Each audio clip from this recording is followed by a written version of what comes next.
Hello, my name is Mars, and welcome back to Killer Frequency. I lied a little bit in the last episode. I remember we were in the middle of a puzzle, and I said that in order to keep all the information fresh in my mind, I would record the next episode ASAP, and I did not do that. I got distracted over the weekend playing all these Next Fest demos. Um, I do still have all of the information for like how to treat this guy, like if we need to do the first aid ourselves. I have that all written down. I think I know what all of the notes I took mean. Um, but if we do bad first aid, that is entirely on me. I apologize for that. But hopefully we won't have to do too much of it ourselves, because we're going to go to the boss's office to try and find someone who can actually do first aid.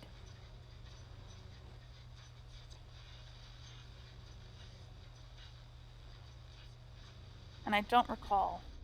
Oh god, I'm still holding this stuff. Good. I'll patch my mic down to the office, so you'll hear me over the intercom. Yeah. Did you give me the key? Hold on, I want to put this down. Okay.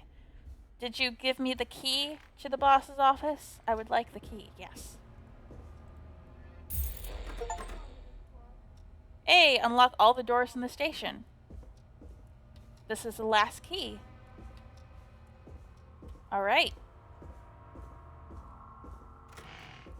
No, I don't think that by all the doors they really mean all the doors. I think there are still a few locked ones around here, but I think this is all the unlocking we're gonna get to do in this game. Oh well. Alright, where was the boss's office? Over here.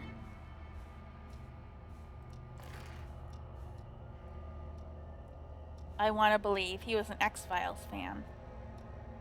Looks like I need a 4-digit code. Right. He's got a map. Reginald has complete first bleh, successfully completed the standard course in first aid to the injured. That seems important. I'm gonna write that name down. Oh, he's the boss. Reggie. So this is the boss. He himself knows first aid. Do we even need to go into his files?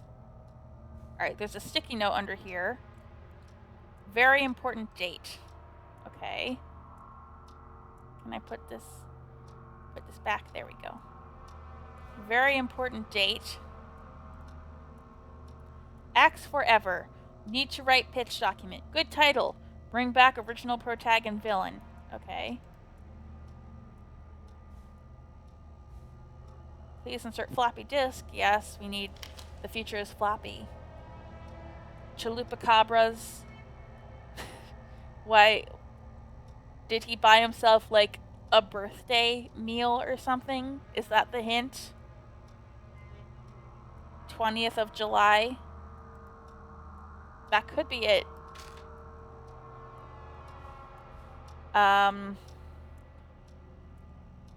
Honestly, that could be it. Hey, Peggy, you there? Yeah, I'm here. Did you find what we need?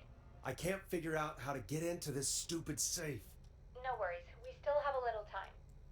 Reggie writes almost everything down somewhere. I'd recommend you start reading. Okay. I'll have a look around. He You're sure does probably seem to right. like his post-its. I'll let you know when I find something, or don't. Ask Jenny where those tapes are. It's been weeks now. Overdue. Clive, if you're reading this, stop stealing my post-it notes. Clive is dead. I'm sorry. Alien sightings. Oh, this is... That's an image on the tape. Hold on. Do not tape over. Alien sightings number 75. 1810? That could be it. Why is that written in British? Brit speak. 1810 could be the important date because he seems to really be into aliens. So 18110. I'm also going to write down the date of this receipt. Alright, so that would be because apparently, even though this game takes place in the US, they're using British notation for the dates. So that'll be 2007. Chalupa Cabra.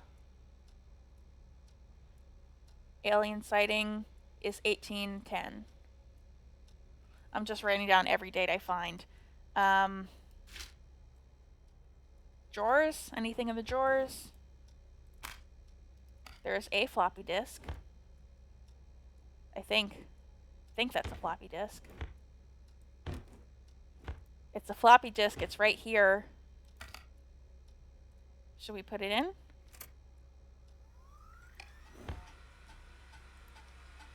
Could this be it? Deep cuts, top secret. Pizza delivery killer who kills with a pizza cutter. Precise on meat. Terrifyingly, there is never any pizza. Oh, is this like his pitch for a show? What happened to the original delivery guy? Maybe write him as the final girl's boyfriend? Takes place on 1107, very important date for the town. Great Goose Gathering, event where a large number of geese appear suddenly to save the town from starvation. Okay, but this is... It's a fake town, 1107. I'll write that down, though. Event where a large number of... Try to link this into the greater story. Need to kill off Megan's support network through the movie. Like Acts 3, but even scarier. Maybe partner with Pontes for the launch.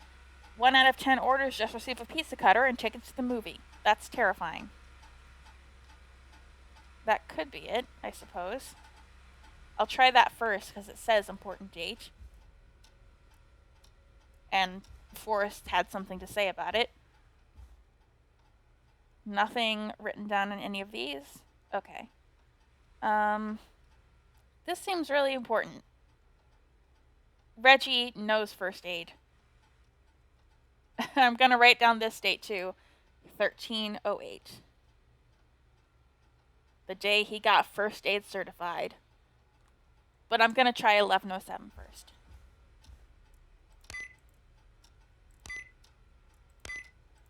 Nice! Wow. Important date for this fictional town, sure. Oh my god, that's so many floppy disks. Personal file. Hedges John. Who do I want to check first? That's me. Peggy Weaver. Karen Landon. Brad Carter. Barbara Albright. Okay. I found the tapes. Who should I check first? Should I give into curiosity and check my own? I'm in, Peggy. I found the floppy disks. Just put it in the slot, right? You got it.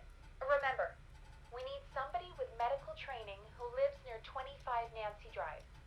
Let me know when you've got somebody. And don't waste time on anybody that can't help us. Okay. So don't waste time on myself. Got it. Okay, 25 Nancy Drive. Where is that? This is why the map is in here. I see. Where is Nancy Drive? Nancy Drive is...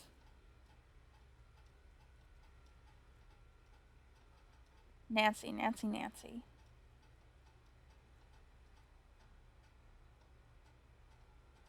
I don't see Nancy Drive. I hate this stupid map.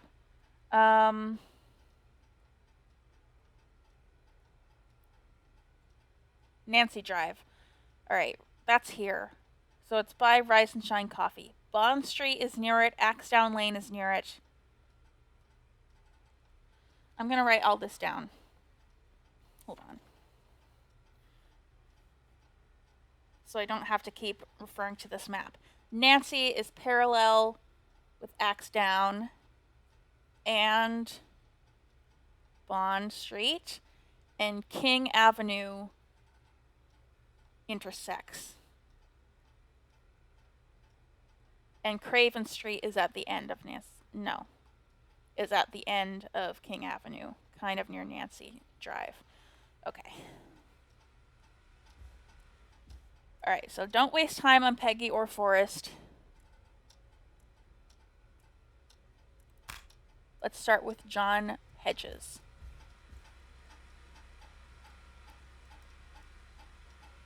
Alright, I need to eject this first. How do I eject?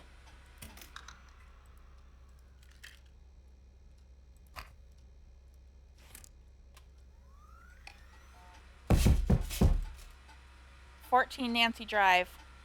John refused. What was that knocking? John refused to engage with the first aid trainer during the course. I know he was a war medic, but it was station policy to send everybody regardless. John apparently has a bunch of medical equipment in his home that he procured from the military at the end of his service. Is that legal? Do I need to report him?" It might be John. It might be John, but also who was knocking on the door? That's scary. He didn't do first aid training, but he was a war medic.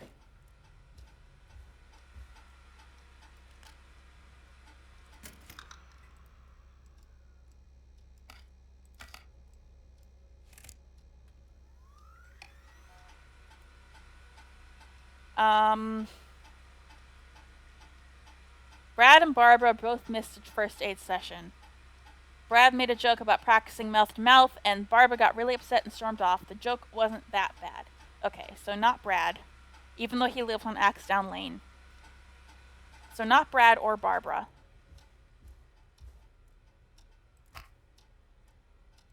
Peggy. Karen. I'll check out Karen.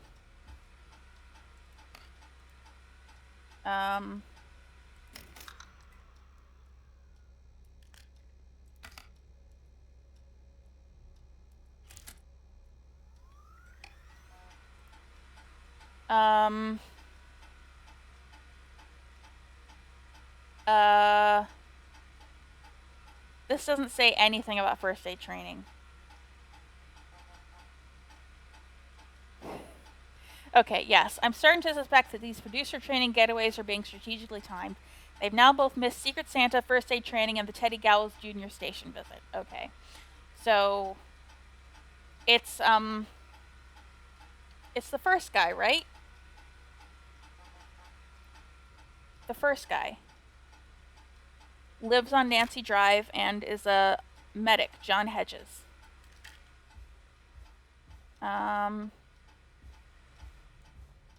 Hey, Peggy, you there? Yeah, I'm here. Did you find what we need? I think I know who our best bet is to help Casey and Jason. All right, good work. Who should I... Hello? Is anybody there? Please pick up. Casey, I'm here. What's wrong? Jason started going pale. Okay, he's in shock. Tried to get him to rest, but he just threw up everywhere. What's happening? What do I do? He's going into shock. God, it sounds like he's going into shock.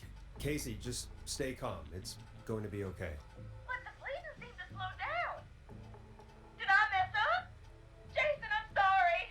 Casey, calm down. You've done everything right. I need you to listen to me, okay? For Jason.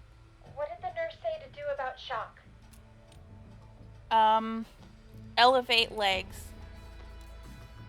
Casey, I need you to elevate Jason's legs. We need to get the blood flowing to his vital organs. Got it. Jason, stay with me. I'm just gonna move you. This might hurt. Okay. I propped his legs up on some boxes. I'm looking at my notes. We need to get Jason as warm and comfortable as possible. Do you have anything you could use nearby, Casey? Yeah. I still have some laundry next to me. I'll wrap him in some blankets. Just give me a second. Sorry. Jason's bleeding through his bandages. Should I get No. a new one? Or, oh God. Apply an additional bandage. Don't remove the bandage. Apply another one on top of it. Do you still have something you can use? I'm using the laundry to keep it warm, so I'll use the cleaning rags on the car. They don't look dirty. Okay. I'll fix his bandage and get him warm. Hold on, please.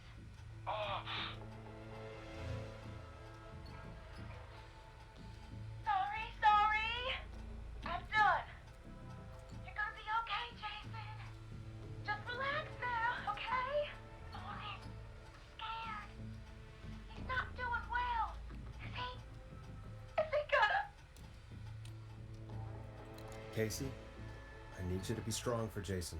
Sit with him and reassure him that everything's going to be okay. Okay? Okay. But please, I can't give him what he needs. Please send help. I can't lose him. All right, Forrest, we need to hurry. Jason doesn't sound like he's doing too well. You said you knew who to call earlier? Who was it? John Hedges. We need to call John Hedges. He lives on Nancy Drive. He didn't really participate in the first aid training, but he's a former war medic. He's probably the most trained person we have. Really? I never really spoke to him before. A war medic, huh?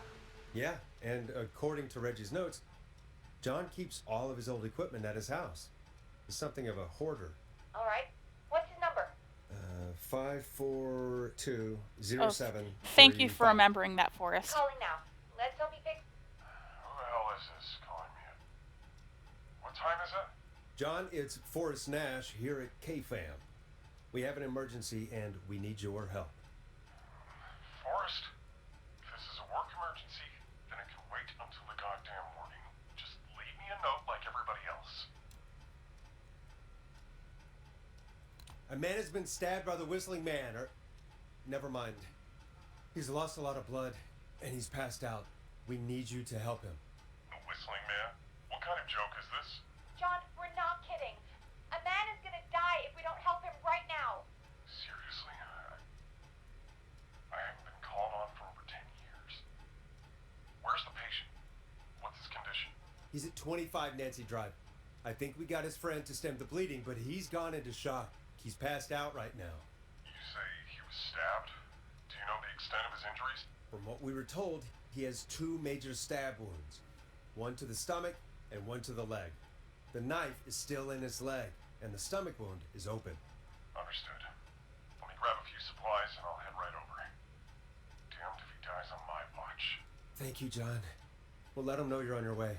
Good luck. Hello, Casey. Are you there? How are we doing? Bad. Jason seemed really weak and then just started thrashing.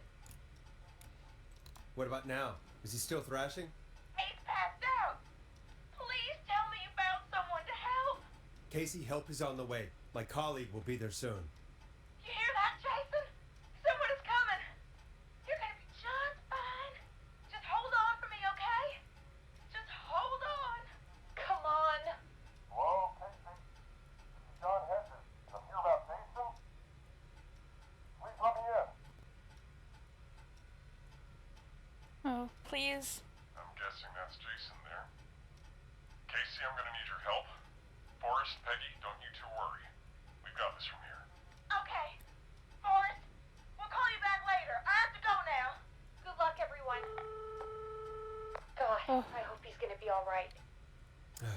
And with that, the show moves on. We're sending our best wishes to Jason. Okay. Well, after all that excitement, I think we could use some music. Come back upstairs when you're ready. Okay. I didn't get an achievement pop for saving Jason, but maybe that's coming when it's confirmed. When Casey calls us back. I think I'm ready. What was that knock on the door when we put the first floppy disk in? That's still really worrying me. Maybe I just imagined it. Maybe I imagined it. Alright. Music.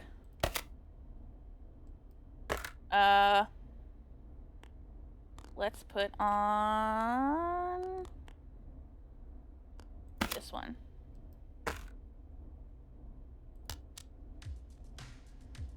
Yes. Enjoy this classic by Smooth.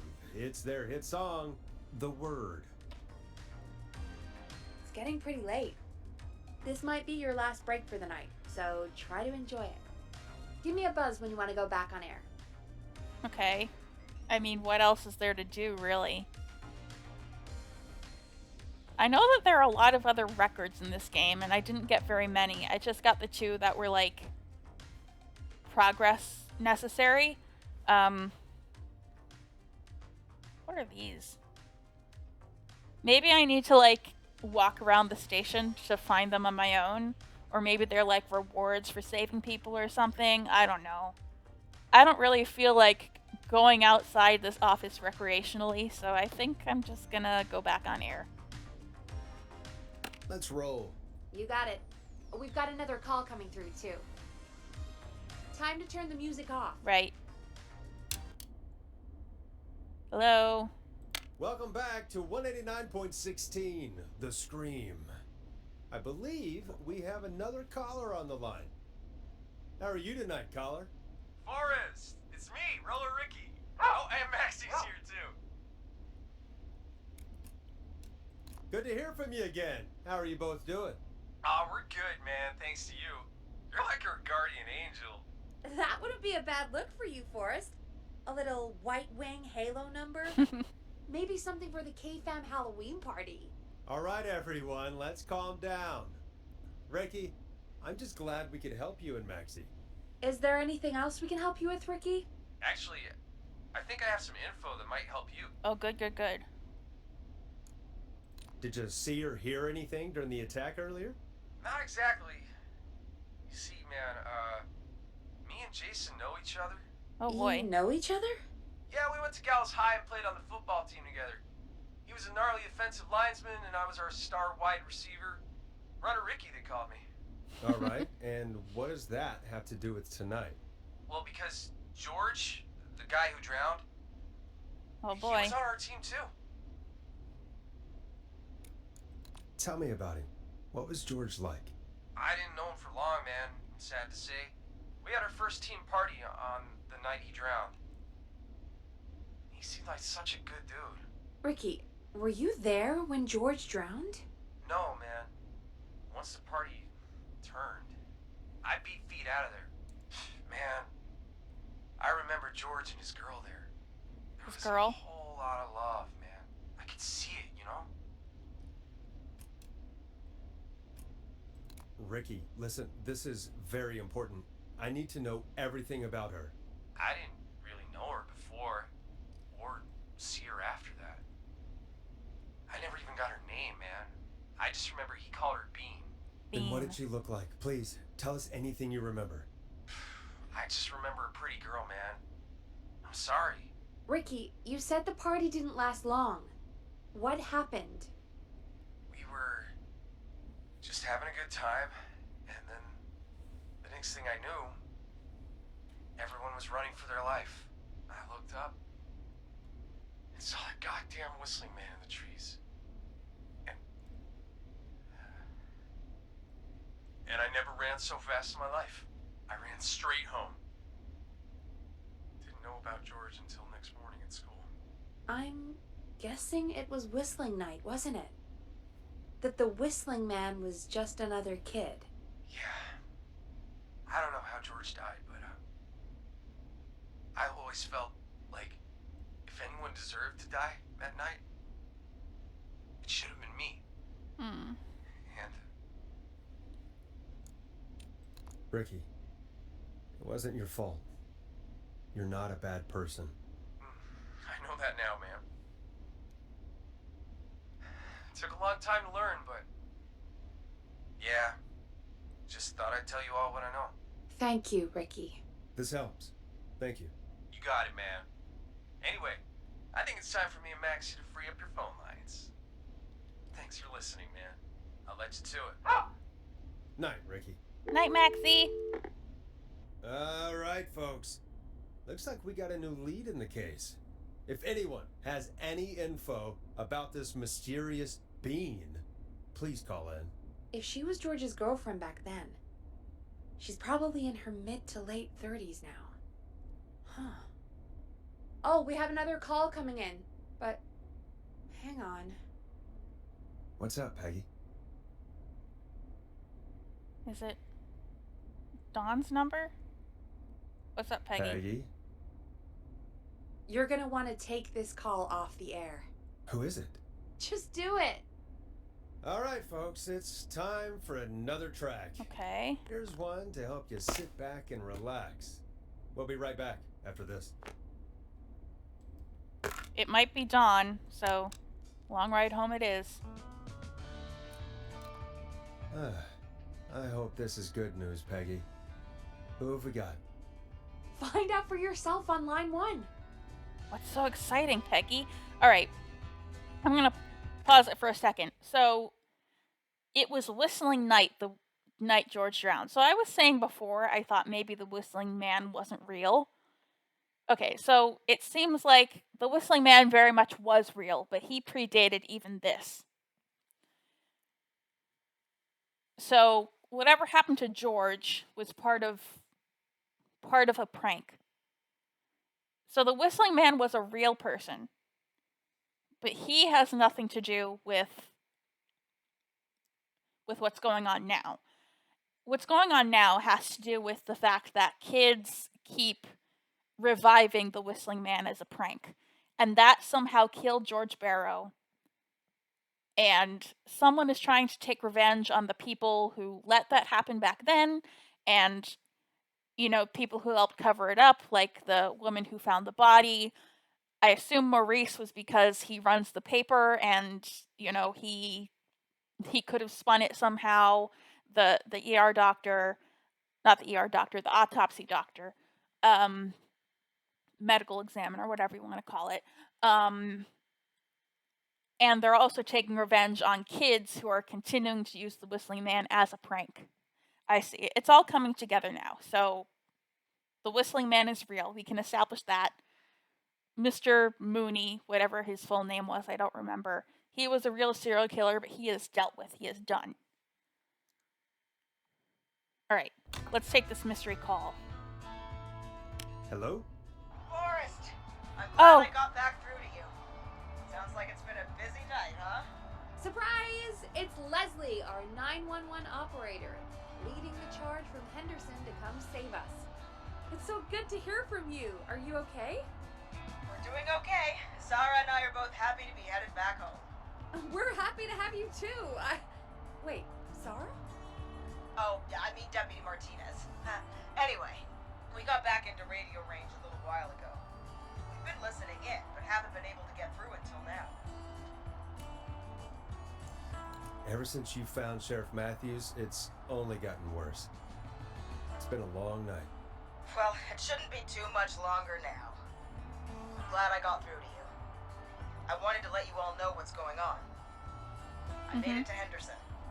Turns out somebody had cut the phone lines, and they had no idea what was happening. In Henderson? After I told them, well, their sheriff sent a goddamn squad back with me to stop this. That's great news. That's crazy about the phone lines, though. Do you think the Whistling Man cut them? I'm guessing so. I don't know how the Whistling Man did it. But that doesn't matter right now. Listen, we're coming in hot, but we need your help. I know Gallows Creek isn't a big town, but if we don't know where the Whistling Man is, we can't get him. Her. That's where you come in. You can count on us. What do you need? It might be a long shot, but here goes. The Whistling Man already called up a few times. I bet she calls again. We're still a little ways out of town, so if she calls, stall her. Stall Buy her. as much time as you can for us to get in. And while you're talking to her, try to figure out where she is. We'll be listening in, so once her location is known, we'll head straight there and end this nightmare. I'll do my best. I know you will. Heck, I can see the headlines now. Forrest Nash's interview of a lifetime. Anyway, I'll radio the other cars and tell them the plan is a go. Hopefully the next time I see you, it'll be with our killer behind bars. Take care now. We'll see you soon, Leslie. Thank God. It sounds like this is almost over. We're nearly through this. I hope you're right. The sooner this is over, the better. I am right. Trust me. Anyway, we should get you back on air. Taking callers is the only way to see this through. Okay, Forrest, shut the music off. Bringing you back live now. Welcome back to The Scream with me, Forrest Nash. The line is lit up, but before I get to our next caller, I just want to say things are looking up. Don't say It's that, almost Forrest. over. But for now, let's bring in our next caller. Okay. All right. Game save there. I'm gonna end it here. It sounds like we're almost done. I feel like I still feel like Ponty is gonna get his comeuppance for Forrest saying, "I hope the whistling man kills you with your own pizza cutter," something like that. Um, I feel like that we might have one more save the day thing to go before we get to like the final boss stalling Dawn.